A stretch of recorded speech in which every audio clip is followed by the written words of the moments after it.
नमस्कार दोस्तों, मैं अर्जुन आपका स्वागत करता हूँ स्टे बाय अर्जुन के यूट्यूब चैनल में। तो दोस्तों आज की हमारी क्लास है वैदिक सभ्यता की जो है दोस्तों आज की हमारी दूसरी क्लास है। तो दोस्तों वीडियो को अंत तक जरूर देखना ताकि सभी क्वेश्चन जो है आपको आसानी से याद हो जाए। साथ ही दोस्तों अगर आप हमारे चैनल पर पहली बार आएँ तो हमारे चैनल को भी सब्सक्राइब कर लीजिएगा, साथ ही बेल आइकन को प्रेस कर लीजिएगा ताकि हमारे आने वाले वीडियो का नोटिफिकेशन जो है आप तक पहुँचता रहे। चलिए दोस्तों वीडियो को स्टार्ट करते हैं। यानी आज की क्लास में जानेंगे वैदिक सभ्यता के बारे में जो है आज की क्लास में अच्छे से जानेंगे। और कल की क्लास में भी जो हमने कल हमारी वैदिक सभ्यता की जो है पहली क्लास हुई थी और आज जो है हमारी वैदिक सभ्यता की दूसरी क्लास है। तो चलिए दोस्तों वीडियो को जो है स्टार्ट करते हैं। अब सबसे पहले हेडिंग डालेंगे दोस्तों वैदिक सभ्यता। वैदिक सभ्यता, तो वैदिक सभ्यता की जो है आज की हमारी दूसरी क्लास है दोस्तों। कल की क्लास में जो है हमने पढ़ा था मैक्स मूलर के अकॉर्डिंग जो है आर्य जो है भारत में आने वाले पहले विदेशी थे और ये जो है हिंदू कुश पर्वत से होते हुए जो है कहाँ पर आए थे, भारत में आए थे। और मैक्स मूलर का ये मानना था जब आर्य जो है भारत में इन्होंने प्रवेश करा था तो उस समय जो है सिंधु घाटी सभ्यता थी भारत में। याद रखेंगे जब आर्य जो है भारत में आए थे और जब उस समय सिंधु घाटी सभ्यता भी थी तो दोनों में जो है युद्ध हुआ, जिस युद्ध का नाम रखा गया था 10 राग के युद्ध। आर्यों की तरफ से लड़े थे दोस्तों कौन थे, इनके महान राजा या शक्तिशाली राजा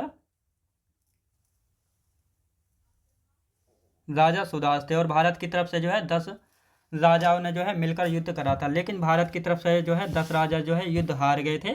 और मैक्स मुलर के अकॉर्डिंग कहा जाता है तो इस प्रकार जो है भारत के 10 राज्यों राजाओं को हराकर जो है आर्यों के राजा सुदास ने जो है जीत हासिल की थी और सिंधु घाटी सभ्यता का जो है विनाश किया था और इसके बाद जो है वैदिक सभ्यता का निर्माण जो है किया था। तो ये माना जाता है मैक्स मुलर के अकॉर्डिंग, लेकिन इसको जो है ज़्यादा मान्यता नहीं मिली है।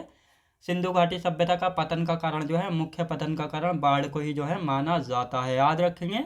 तो ये था दोस्तों सिंधु घाटी सभ्यता के बारे में पतन का कारण। और आज पढ़ रहे हैं हम आर्यों के बारे में। तो आर्यों के बारे में जो है कैसे कैसे ये भारत आए, इन्होंने भारत पर आक्रमण किया, किस प्रकार इसका निर्माण किया, तो ये सभी जो है जानेंगे। आर्यों का आगमन। आर्यों का आगमन, यदि आर्यों के आगमन की बात की जाए तो सबसे पहला आता है दोस्तों मैक्स मूलर। मैक्स मूलर के अकॉर्डिंग तो आपको पता लग गया होगा कि कहाँ से आए थे, मध्य एशिया से। याद रखेंगे मैक्स मूलर के कथन को जो है सबसे ज़्यादा मान्यता दी गई है। यानी आर्य जो है कहाँ से आए थे, ये जो है मध्य एशिया से आए थे। कहाँ से, मध्य एशिया से जो है आए थे। हिंदू कुश पर्वत से होते हुए जो है आए थे। याद रखेंगे एडवर्ड मेयर के अनुसार मेयर एडवर्ड मेयर के अनुसार दोस्तों कहाँ से आए थे, पामीर के पठार से। यानी एडवर्ड मेयर थे, इन्होंने कहा था पामीर के पठार से जो है आर्य आए थे। कहाँ से दोस्तों, पामीर के पठार से जो है आर्य आए थे। ये कहा था दोस्तों एडवर्ड मेयर ने कहा था कि जो आर्य थे ये जो है पामीर के पठार से जो है आए थे। यहाँ पर दोस्तों पेन का और हर्ट ने कहा था कि आर्य जो है कहाँ से आए थे, जर्मनी से। याद रखें दोस्तों जर्मनी से।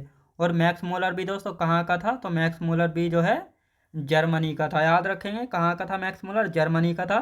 और पेन का हर्ट ने कहा था जो आर्य आए हैं ये कहाँ से आए हैं, तो जर्मनी से जो है आए हैं। दयानंद सरस्वती जी के द्वारा जो है क्या कहा गया था, इनके द्वारा कहा गया था आर्य जो है कहाँ से आए हैं, तिब्बत से आए हैं। कहाँ से दोस्तों, तिब्बत से। कहाँ से,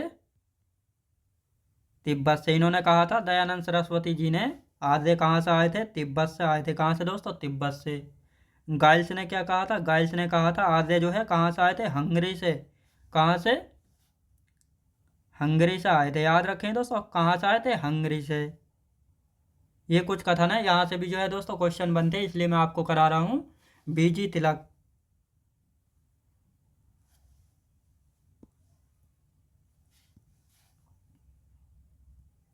बीजी तिलक का मतलब है दोस्तों बाल गंगाधर तिलक। बाल गंगाधर तिलक के द्वारा जो है कहाँ से आए थे, उत्तरी ध्रुव से। इन्होंने कहा था बाल गंगाधर तिलक ने ये कहाँ से आए थे आर्य, ये आए थे उत्तरी ध्रुव से। याद रखें दोस्तों। और आर्य सभ्यता जो है, आर्य नहीं दोस्तों वैदिक सभ्यता जो है सरस्वती नदी के किनारे पर थी। याद रखेंगे वैदिक सभ्यता, वैदिक सभ्यता, सरस्वती नदी के किनारे पर थी। याद रखेंगे दोस्तों, किनारे पर थी।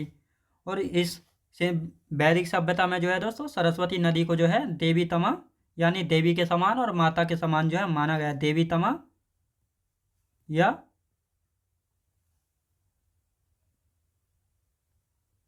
माते तमा मतलब माता के समान जो है माना गया है। याद रखेंगे दोस्तों।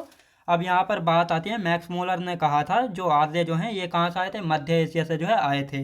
एडवर्ड मेयर का मानना था पामीर के पठार से आए थे। पेन का हार्ट का मानना था जर्मनी से आए थे। दयानंद सरस्वती का मानना था तिब्बत से आए थे। गाइल्स का मानना था हंगरी से आए थे। बाल गंगाधर तिलक जी का मानना था उत्तरी ध्रुव से आए थे। याद रखेंगे। तो ये था इनका अलग अलग मत है। इन्होंने कहा था ये यहाँ यहाँ से जो है आए थे, लेकिन इन सब में किसके कथन को जो है सबसे ज़्यादा माना गया है, तो मैक्स मूलर के कथन को जो है माना गया है कि मध्य एशिया से जो है आर्य आए थे। अब ये एक्स्ट्रा मैंने आपको इसलिए कराया है क्योंकि यहाँ से पूछा जाता है, यानी गाइल्स या बाल गंगाधर तिलक जी के द्वारा जो है आर्य कहाँ से आए थे, तो कहाँ से आए थे आपको पता होना चाहिए, उत्तरी ध्रुव से आए थे बाल गंगाधर तिलक जी के द्वारा आर्य। याद रखेंगे। जिस प्रकार सिंधु घाटी सभ्यता दोस्तों किस नदी के किनारे पर थी, सिंधु घाटी सभ्यता जो है सिंधु नदी के किनारे पर थी। उसी प्रकार वैदिक सभ्यता किस नदी के किनारे पर थी, तो वैदिक सभ्यता की यदि बात करते हैं तो वैदिक सभ्यता जो है ये किस नदी के किनारे पर थी, सरस्वती नदी के किनारे पर थी। और इसी वैदिक सभ्यता में जो है सरस्वती नदी को दोस्तों देवी तमा यानी देवी के समान, मातृतमा और माता के समान जो है माना गया है वैदिक सभ्यता में सरस्वती नदी को। याद रखेंगे। अब ऋग्वेदिक काल की सामान्य जानकारी के बारे में जो है जानेंगे। याद रखेंगे। ऋग्वेदिक काल की सामान्य जानकारी के बारे में जो है जानेंगे। अब इसमें दोस्तों ये जो है जो वैदिक सभ्यता ही थी ये जो है ग्रामीण संस्कृति थी, पशुपालन आधारित एवं राजतंत्रीय व्यवस्था थी। यानी यहाँ पर जो है राजा के हाथ में ही सभी शक्तियाँ होती थी और राजतंत्रीय व्यवस्था यानी राजा का बेटा ही जो है राजा बनता था। कहाँ पर दोस्तों, वैदिक सभ्यता में। इनके यदि मुख्य व्यवसाय की बात की जाए दोस्तों, इनके यदि मुख्य व्यवसाय की बात की जाए तो इनका मुख्य व्यवसाय क्या था, पशुपालन था। शाकाहारी एवं मांसाहारी दोनों थे। यहाँ के लोग जो है शाकाहारी एवं मांसाहारी दोनों थे। और यहाँ पर जो है 4 वर्ग थे, यानी यहाँ पर जो है जाति जो है चलती थी। जातियों में जो है 4 वर्ग थे। कौन कौन से, पुरोहित जिसको जो है ब्राह्मण कहा गया है, योद्धा यानी क्षत्रिय, व्यापारी यानी वैश्य, श्रमिक मतलब शूद्र। याद रखेंगे। लेकिन यहाँ पर जो है जाति दोस्तों यहाँ पर जाति जो है कर्म के आधार पर थी। यहाँ पर कहा गया था कि अगर कोई ज्ञान देगा यानी किसी को ज्ञान देगा या वेदों का ज्ञान किसी को देगा तो वो कौन हो जाएगा, ब्राह्मण हो जाएगा। जो कोई युद्ध लड़ेगा या क्षत्रियता का पालन करेगा वह जो है क्षत्रिय हो जाएगा। जो व्यापार या बिजनेस करेगा तो वह जो है व्यापारी यानी वैश्य हो जाएगा। जो इन तीनों की सेवा करेगा वह जो है शूद्र जो है हो जाएगा। इस प्रकार जो है यहाँ पर कर्म के आधार पर जो है जातियाँ थी। लेकिन उत्तर वैदिक काल में जो है ये जन्म के आधार पर जो है कर दी जाएंगी। याद रखेंगे। किस आधार पर, जन्म के आधार पर जो है कर दी जाएंगी। और यहाँ का समाज की यदि बात की जाए तो पितृसत्तात्मक। आपने देखा होगा सिंधु घाटी सभ्यता में जो है समाज कैसा था, मातृसत्तात्मक था।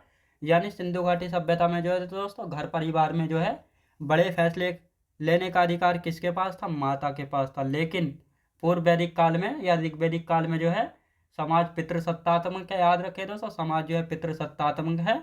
यहाँ पर जो है घर में बड़े फैसले लेने का अधिकार किसके पास चला गया, पिता के पास जो है चला गया है। यहाँ पर जो है बाल विवाह नहीं होता था, दहेज प्रथा चलती थी। जैसे आज के समय में दहेज प्रथा चलती है, दहेज मिलता है लड़के को, तो इसी प्रकार इस समय भी जो है दहेज प्रथा होती थी, पर्दा प्रथा नहीं होती थी। पर्दा प्रथा क्या होता है दोस्तों, पर्दा प्रथा जो है इसमें क्या होता है, जब किसी की नई नई शादी होती है तो वह जो है अपने मुंह पर जो है घूंघट या पल्लू डालती हैं अपने बड़ों का मान सम्मान करने के लिए। तो इसी को दोस्तों पर्दा प्रथा जो है कहा गया है, जो कि वैदिक सभ्यता में नहीं थी पर्दा प्रथा। याद रखेंगे। सती प्रथा, सती प्रथा भी नहीं थी। याद रखेंगे। जाति व्यवस्था थी, याद रखें दोस्तों। अभी मैंने आपको बताया जाति व्यवस्था यहाँ पर थी, लेकिन कर्म आधारित थी। याद रखें दोस्तों, लेकिन कर्म आधारित थी। विधवा का पुनर्विवाह हो सकता था। यहाँ पर विधवा जो है पुनर्विवाह कर सकती थी, यह अपने देवर से शादी कर सकती थी। याद रखेंगे। तो अब इनके बारे में दोस्तों लिख लेते हैं। यह आपको मैंने बताया इसमें जो है क्या क्या होता है। ऋग्वैदिक काल की सामान्य जानकारी याद रखेंगे।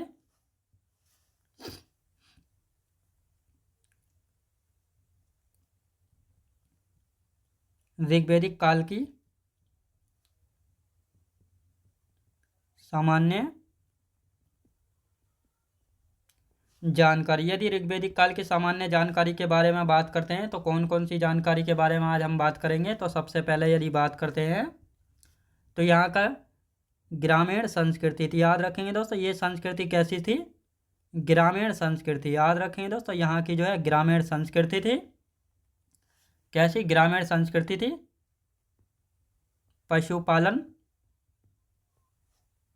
आधारित एवं राजतंत्रीय व्यवस्था थी। याद रखें दोस्तों, राजतंत्रीय थी। याद रखें दोस्तों, राजतंत्रीय थी। यानी वैदिक सभ्यता में जो है दोस्तों ग्रामीण संस्कृति थी और यहाँ पर जो है पशुपालन जो है होता था। याद रखें दोस्तों, पशुपालन जो है होता था। राजतंत्रीय व्यवस्था थी, यानी यहाँ पर जो है सभी शक्तियाँ जो है राजा के पास जो है होती थी और राजा का बेटा ही जो है यहाँ पर राजा जो है बनता था। याद रखेंगे। इनका मुख्य व्यवसाय की यदि बात की जाए,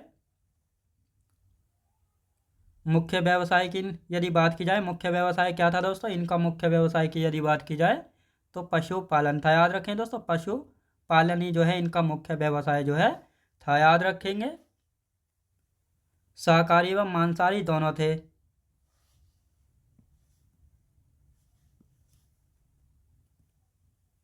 शाकाहारी मांसाहारी दोनों थे। याद रखें दोस्तों, शाकाहारी एवं मांसाहारी दोनों थे। यहाँ पर जो है 4 वर्ग थे। याद रखें दोस्तों, 4 वर्ग थे। ये 4 वर्ग कौन कौन से थे? पुरोहित, जिसको ब्राह्मण कहा गया है। योद्धा यानी क्षत्रिय, युद्ध करने वाला। व्यापारी यानी वैश्य, जो कि बिजनेस वगैरह जो है करते थे। श्रमिक यानी शूद्र, जो कि लेबर का काम जो है करते थे, यानी इन तीनों की सेवा जो है करते थे। और यहाँ पर जो है दोस्तों जाति जो है कर्म के आधार पर थी, ना कि जन्म के आधार पर। याद रखेंगे। और यहाँ का समाज की यदि बात की जाए तो यहाँ का समाज कैसा था? पितृ सत्तात्मक था। याद रखेंगे, पितृ सत्तात्मक यहाँ का क्या था दोस्तों? पितृ सत्तात्मक जो है यहाँ का समाज था, यानी पिता को जो है बड़े फैसले लेने का अधिकार जो है इस समय था। याद रखेंगे। बाल विवाह होता था? नहीं होता था। याद रखें दोस्तों, बाल विवाह नहीं होता था। याद रखें दोस्तों, नहीं, बाल विवाह जो है नहीं होता था। दहेज प्रथा, दहेज प्रथा थी। याद रखें दोस्तों, दहेज प्रथा थी। हाँ थी। याद रखें दोस्तों, यहाँ पर जो है दहेज प्रथा जो है चलती थी। याद रखें दोस्तों, दहेज प्रथा यहाँ पर जो है चलती थी। और पर्दा प्रथा की यदि बात की जाए, पर्दा प्रथा नहीं थी। याद रखेंगे, पर्दा प्रथा यहाँ पर थी नहीं थी। याद रखें दोस्तों, नहीं थी। पर्दा प्रथा जो है नहीं थी। पर्दा प्रथा के बाद क्या आता है? पर्दा प्रथा के बाद आता है सती प्रथा। याद रखेंगे, सती प्रथा जो है नहीं थी। याद रखें दोस्तों, सती प्रथा नहीं थी। सती प्रथा के बाद आता है दोस्तों जाति व्यवस्था। याद रखेंगे दोस्तों, जाति व्यवस्था तो यहाँ पर थी। याद रखें दोस्तों, जाति व्यवस्था थी, लेकिन कर्म आधारित थी। याद रखें दोस्तों, कर्म आधारित थी जहाँ पर जाति व्यवस्था। याद रखें दोस्तों, कर्म आधारित थी। विधवा पुनर्विवाह,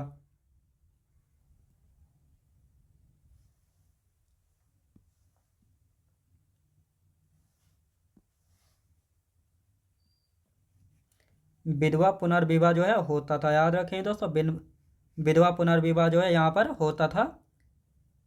देवर के साथ शादी कर सकते थे। याद रखेंगे।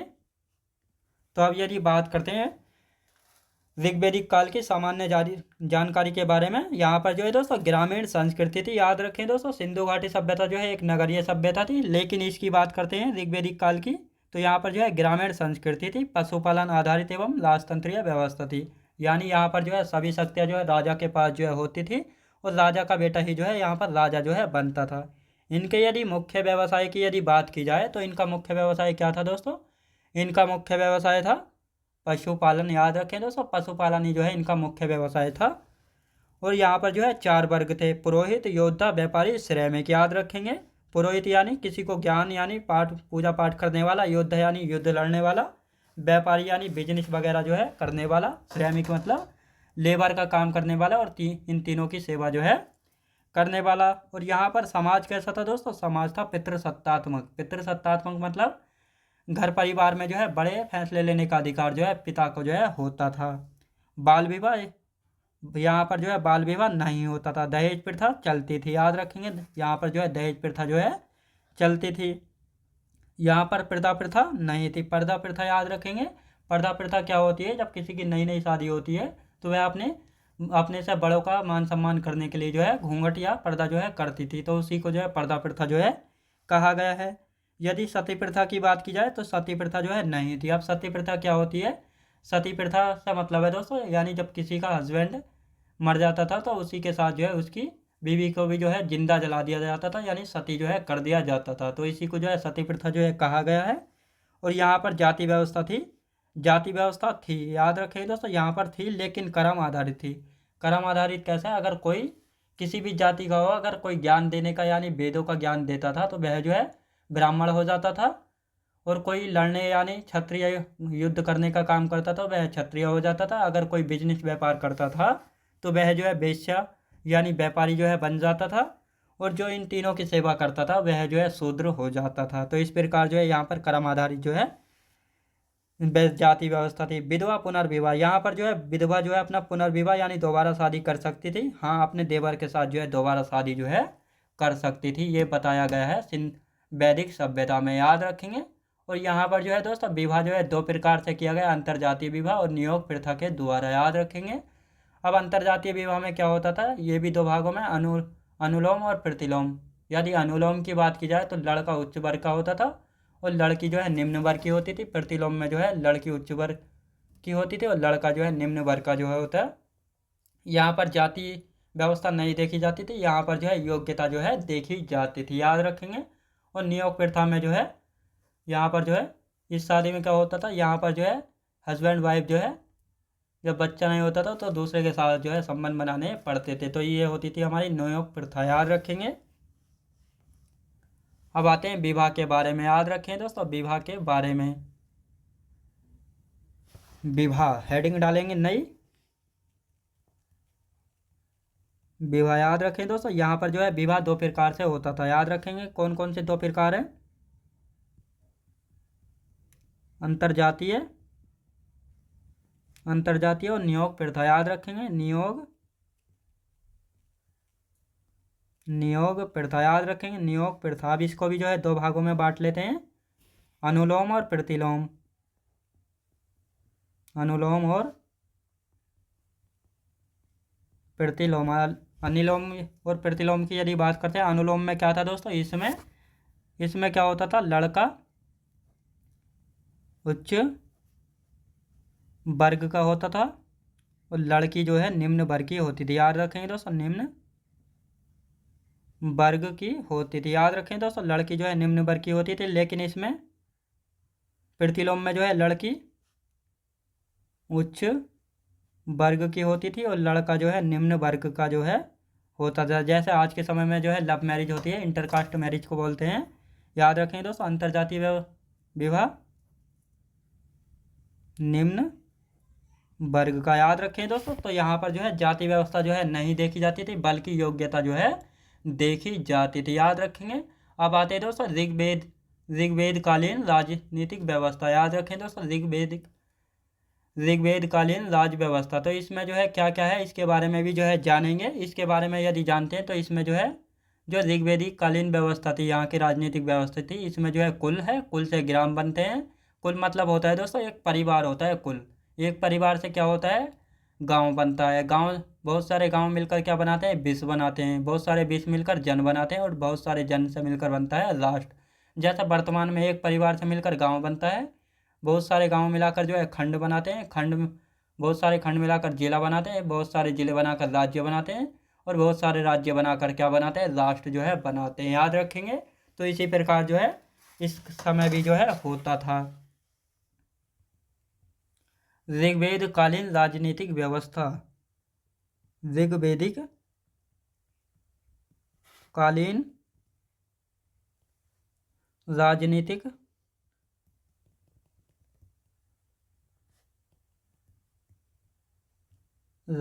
व्यवस्था, ऋग्वैदिक कालीन राजनीतिक व्यवस्था, इसके बारे में जानेंगे।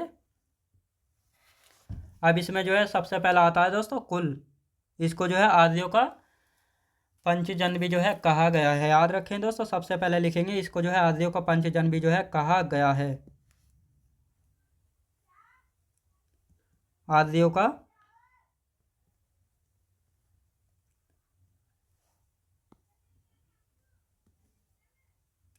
पंचजन भी जो है कहा गया है। किसे कहा गया है तो ये सभी जानेंगे।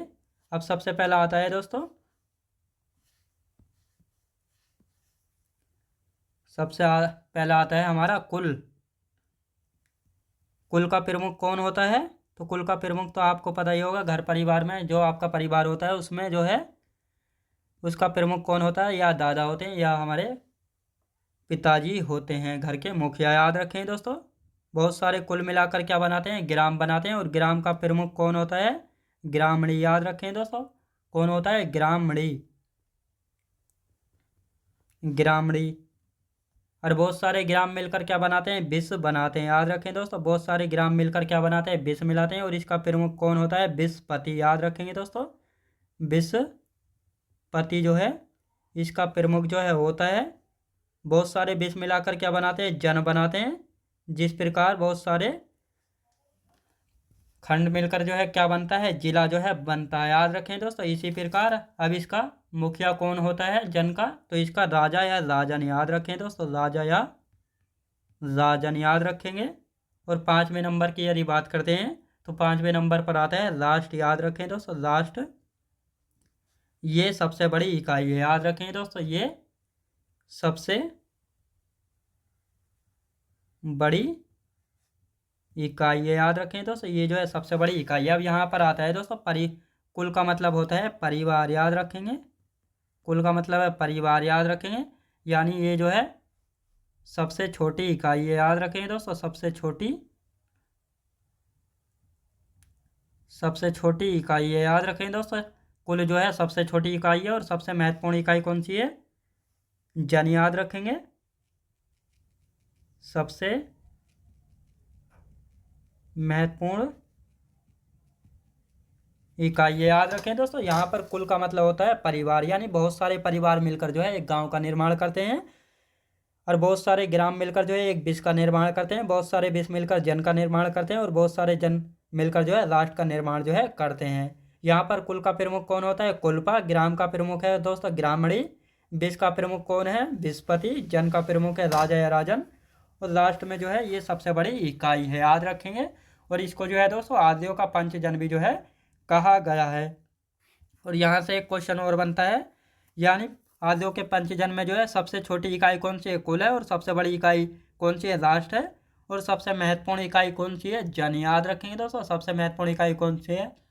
तो जन जो है सबसे महत्वपूर्ण इकाई जो है हो जाती है। अब कुछ शब्द हैं यहाँ पर जो है किन शब्दों को जो है किन के लिए जो है प्रयोग किया गया है। जिस प्रकार दोस्तों पुष्प, यहाँ पर एक शब्द है पुष्प, ये इसका अर्थ क्या होता है? दुर्गपति। दुर्गपति का मतलब है जो कि दुर्गों की रक्षा करने वाला होता है, उसको जो है दुर्गपति जो है कहा गया। और इसी के लिए जो है पुष्प शब्द का जो है प्रयोग किया गया है। याद रखेंगे, पुष्प। याद रखेंगे, पुष्प के लिए जो है किसका प्रयोग किया गया है? दुर्गपति। याद रखेंगे, दुर्गपति। दुर्गपति क्या होता है? दुर्गपति जो कि दुर्ग की रक्षा करने वाला होता है, उसको क्या कहा गया है? उसको जो है दुर्गपति जो है कहा गया है। क्या कहा गया है उस दोस्तों? उसको जो है दुर्गपति जो है कहा गया है। स्पष्ट, यहाँ पर स्पष्ट शब्द जो है किसके लिए प्रयोग जो है किया गया है? गुप्तचर के लिए। याद रखेंगे, गुप्तचर यानी स्पाई यानी जासूस। यानी यहाँ पर जो है राजा अपने लिए जो है जासूस रखते थे, यानी ये खबर निकालने के लिए कोई गांव में जो है राजा के खिलाफ जो है राजा की हत्या के लिए जो है कोई गुप्त योजना जो है नहीं बना रहा है, उसी के लिए जो है ये गुप्तचर जो है यहाँ पर रखते थे। याद रखें दोस्तों, गुप्तचर भी जो है यहाँ पर होते थे। विराजपति। याद रखेंगे, विराजपति किसके लिए यूज किया गया है? तो विराजपति की यदि बात की जाए तो गोचर भूमि का अधिकारी, यानी गोचर भूमि का अधिकारी, गोचर भूमि का अधिकारी। तो इसी के लिए जो है क्या, विराजपति। दोस्तों विराजपति का अर्थ है यहाँ पर गोचर भूमि का अधिकारी, यानी जहाँ पर दोस्तों गोचर भूमि क्या होती है, जहाँ पर जो है पहले क्या होता था, गायों को चराने के लिए जो है बड़े बड़े मैदान होते थे, उसी को जो है गोचर भूमि जो है कहा जाता था। और इस भूमि की रक्षा करने के लिए जो है जो व्यक्ति अपॉइंट किया जाता था उसको जो है विराजपति के नाम से जो है जाना जाता था। और इस समय जो है दोस्तों गाय जो है एक संपत्ति जो है हुआ करती थी, और यहाँ पर जो है इस समय गाय के लिए जो है युद्ध भी जो है हुआ करते थे, याद रखेंगे। तो ये था दोस्तों विराजपति। अब भाग दो याद रखें दोस्तों, भाग दो, भाग दो, भाग दो क्या होता है दोस्तों, भाग दो होता है टैक्स कलेक्ट करने वाला, याद रखें दोस्तों, राजस्व, राजस्व कर एकत्रित करने वाला अधिकारी।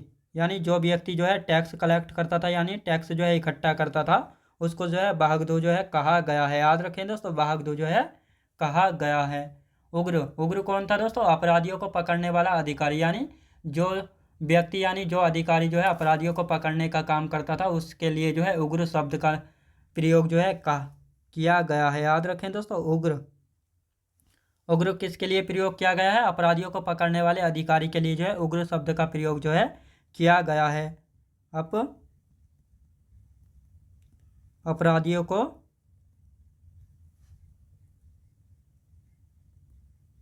पकड़ने वाला अधिकारी, याद रखें दोस्तों, उग्र शब्द जो है अपराधियों को पकड़ने वाले व्यक्ति के लिए जो है यानी अधिकारी के लिए जो है ये प्रयोग किया गया है उग्र शब्द का, याद रखेंगे। उग्र शब्द का प्रयोग किसके लिए किया गया है, अपराधियों को पकड़ने वाले अधिकारी के लिए जो है किया गया है। यहाँ पर यदि यब की बात आती, यब जो है किसको कहा जाता था, यानी वैदिक सभ्यता में जो है यब किसको कहा जाता था, जौ को कहा जाता था यब, याद रखें दोस्तों, जौ को जो है इस समय क्या कहा जाता था, यब जो है कहा जाता था। गोधूम, याद रखें दोस्तों, गोधूम जो है किसको कहा जाता था, गोधूम इस समय किसको कहा जाता था, गेहूं को, याद रखेंगे।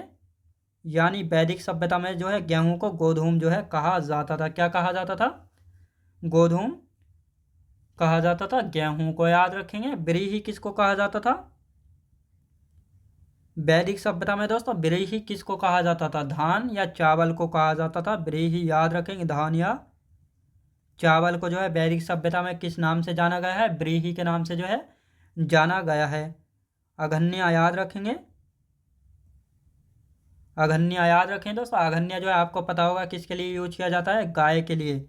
या अघन्या का अर्थ होता है दोस्तों न मारा जाने वाला पशु, याद रखें दोस्तों, इस समय जो है गाय को ना मारे जाने वाला पशु के रूप में जो है अघन्या शब्द जो है दिया गया था, याद रखें दोस्तों, अघन्या शब्द के रूप में जो है जाना जाता था, किस नाम से, अघन्या शब्द के रूप में जो है जाना जाता था, याद रखें दोस्तों, अघन्या शब्द के रूप में जो है जाना जाता था। उर्वरा जो है किसके लिए प्रयोग किया जाता है, कृषि योग्य भूमि के लिए, याद रखें दोस्तों, कृषि भूमि के लिए। यानी जौन सी भूमि पर जो है हम कृषि यानी फसलें उगाते थे उसके लिए जो है कौन सा शब्द जो है प्रयोग किया गया है, उर्वरा भूमि जो है प्रयोग किया गया है, याद रखें दोस्तों, उर्वरा, याद रखेंगे। और यहाँ पर जो है गविष्टि किसके लिए प्रयोग किया गया, गविष्टि शब्द जो है, गविष्टि शब्द किसके लिए प्रयोग किया गया है, गायों की खोज या युद्ध, गायों की खोज या युद्ध, याद रखें दोस्तों, ये गविष्टि शब्द जो है गायों की खोज या गायों के लिए युद्ध करने के लिए जो है यहाँ पर गविष्टि शब्द का जो है प्रयोग किया गया। अभी मैंने आपको बताया था, यानी वैदिक सभ्यता में जो है गाय जो है एक संपत्ति हुआ करती थी और गाय के लिए जो है युद्ध वगैरह जो है हुआ करते थे, याद रखेंगे। और यहाँ पर जो है बाप्ता शब्द किसके लिए प्रयोग किया गया है, बाप्ता शब्द, यहाँ पर बाप्ता शब्द जो है नाई के लिए प्रयोग किया गया है, याद रखेंगे दोस्तों, बाप्ता शब्द किसके लिए प्रयोग किया गया, नाई के लिए, याद रखेंगे। यहाँ पर जो है नाई यानी बार्बर को जो है वाफ्ता शब्द के नाम से जो है जाना जाता था, किस नाम से, वाफ्ता के नाम से जो है जाना जाता था। खाद्य पदार्थ, खाद्य पदार्थ को किस नाम से जाना जाता था, खाद्य, खाद्य पदार्थ को क्या कहते थे दोस्तों, करहब कहते थे, याद रखें दोस्तों, करहब, खाद्य पदार्थ को क्या कहा जाता था? करब जो है कहा जाता था। याद रखें दोस्तों, करब जो है कहा जाता था।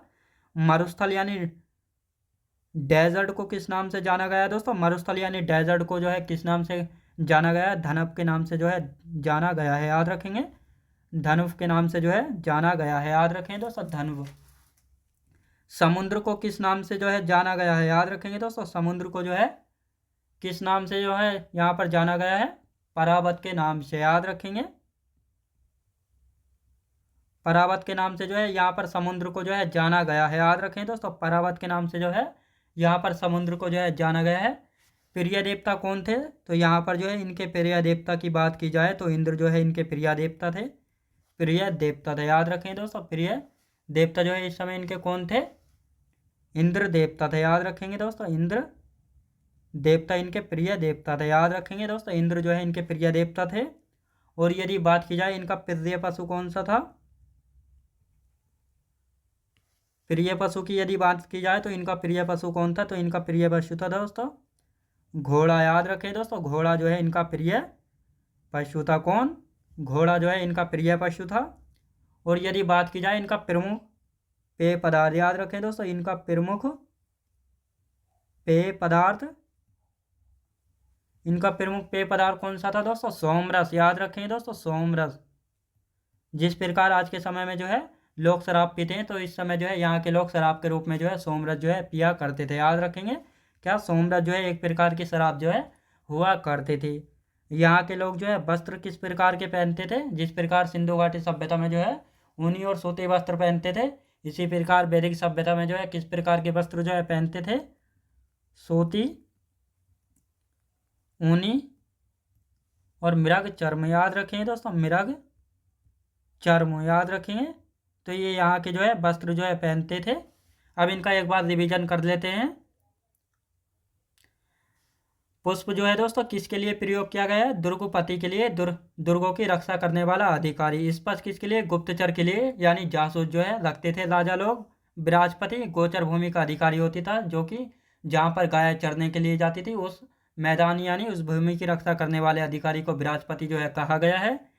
वाग्दो किसके लिए? राजस्व एकत्रित करने वाला अधिकारी, यानी टैक्स कलेक्ट करने वाला अधिकारी को जो है वाग्दो जो है कहा गया है। उग्र किसके लिए प्रयोग किया गया है? अपराधियों को पकड़ने वाले अधिकारी के लिए जो है उग्र शब्द का जो है प्रयोग किया गया है। यहाँ पर जो है जौ को यव नाम से जाना जाता था, गेहूं को गोधुम नाम से जाना जाता था, ब्रीही धान या चावल को जो है इस समय ब्रीही के नाम से जो है जाना गया है। अगन्या गाय के लिए प्रयोग किया गया शब्द है। उर्वरा कृषि भूमि को जो है इस समय उर्वरा कहा जाता था। गविष्टि गायों की खोज करना और गायों के लिए युद्ध करना, इन दोनों के लिए जो है गविष्टि शब्द का जो है प्रयोग किया गया है। वाप्ता किसके लिए प्रयोग किया गया है? तो यहाँ पर जो है नाई भी हुआ करते थे, उनको जो है इस समय वाप्ता जो है कहा जाता था। खाद्य पदार्थ को जो है करब कहा गया है। मरुस्थल को जो है इस समय धनब जो है कहा गया है, धनब। समुद्र को जो है इस समय परावत के नाम से जो है जाना गया है। किस नाम से दोस्तों? परावत के नाम से जो है जाना गया है। प्रिय देवता कौन थे इनके? इंद्र जो है इनके प्रिय देवता थे। प्रिय पशु कौन था इनका? घोड़ा जो है इनका प्रिय पशु था। प्रमुख पेय पदार्थ कौन सा था? तो सोमरस जो है इनका प्रिय पेय पदार्थ था। याद रखें दोस्तों, पेय पदार्थ इनका सोमरस था। और यहाँ पर जो है वस्त्र किस प्रकार के पहनते थे? सूती, ऊनी और मृग चर्म प्रकार के यहाँ पर जो है वस्त्र पहनते थे। याद रखेंगे। तो दोस्तों मैं उम्मीद करता हूँ आपको वीडियो क्वालिटी, कंटेंट वगैरह सभी कुछ आपको पसंद आया होगा। पसंद आया हो तो लाइक शेयर और सब्सक्राइब करना बिल्कुल भी ना भूलें। साथ ही दोस्तों अगर आप हमारे चैनल पर पहली बार आए तो हमारे चैनल को भी सब्सक्राइब कर लीजिएगा, साथ ही बेल आइकन को भी जो है प्रेस कर लीजिएगा। चलिए दोस्तों मिलते हैं नेक्स्ट वीडियोज़ में।